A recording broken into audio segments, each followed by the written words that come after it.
प्राप्त करने का लोलुप हो जाता है तो उसे शरीर और भोगों से संबंध मिटाना ही होता है या स्वाभाविक मिटने लगता है, तब उसका मन निर्मल हो जाता है। मन में फिर काम क्रोध की स्फुरणा ही नहीं होती, मन स्वतः वश में हो जाता है। इसलिए भगवान कहते यत चेत शाम अभी तो ब्रह्म निर्वाणम वर्तते विदितात्मनाम। उस साधक को भगवान विदितात्म नाम कहते हैं। जो जानना चाहिए वो जान जाता है, जिसके जानने के बाद कुछ भी जानना बाकी नहीं रहता। जो प्रभु को जान जाता है वो सब कुछ जान जाता है, क्योंकि प्रभु ही सब कुछ बने हुए हैं। प्रभु को जान गया तो सब कुछ जान गया। उसे और कुछ जाना कि ये जानना है वो जानना, अब बाकी नहीं रहेगा। प्रभु को प्राप्त कर लिया तो कुछ प्राप्त करना बाकी नहीं रहता।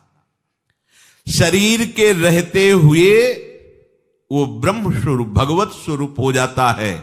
यदि ऐसा नहीं हुआ तो शरीर छूटते छूटते उसे बोध हो जाएगा भगवान की तरफ से, क्योंकि जीवन भर वो बहुत लगन से साधना की है, पर वस्तु की बोध वृत्ति नहीं आई तो भगवान कृपा करके अंतिम समय तक दे देते हैं।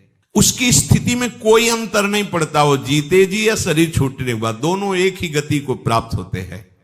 पर पहला है जीते जी भगवत साक्षात्कार हो जाए। बाहर के किसी भी पदार्थ का जो अंदर चिंतन नहीं करता, ध्यान दीजिए, बहुत बढ़िया बात है।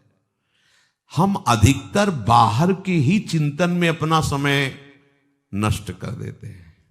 मंत्र चल रहा है पर चिंतन सब बाहरी हो रहा है, प्रकृति का, किसी वस्तु का, किसी व्यक्ति का, किसी स्थान का। आप देख लीजिए, हमें उपाय करना है बाहर के चिंतन को छोड़ करके अपने आराध्य देव के चिंतन में, बाहर के पदार्थों का, व्यक्तियों का, व्यवहार का चिंतन छोड़ करके। अब इस पे ध्यान दीजिए कि आप जब भगवत चिंतन कर रहे हैं उस समय आपका चिंतन क्या होता है। देखिए, कोई बाहरी व्यक्ति होगा, कोई वस्तु होगा, कोई स्थान होगा, अभी ठीक चिंतन नहीं है। बाहर का चिंतन बाहर छोड़कर अपने आराध्य देव की चिंतन, ये तभी हो सकता है जब हमारा कोई संबंध नहीं, कहीं भी हमारा किसी भी व्यक्ति से, अच्छा आप ऐसा, अच्छा अमुक वस्तु, वो हमारे चिंतन में आ गई। अब हमें भगवत प्राप्ति करनी है तो बाहर के व्यक्ति, वस्तु, स्थान का चिंतन बाहर ही छोड़कर अपने आराध्य देव का चिंतन करना है। उपासक को अपना सेवा धर्म है, इसलिए इसकी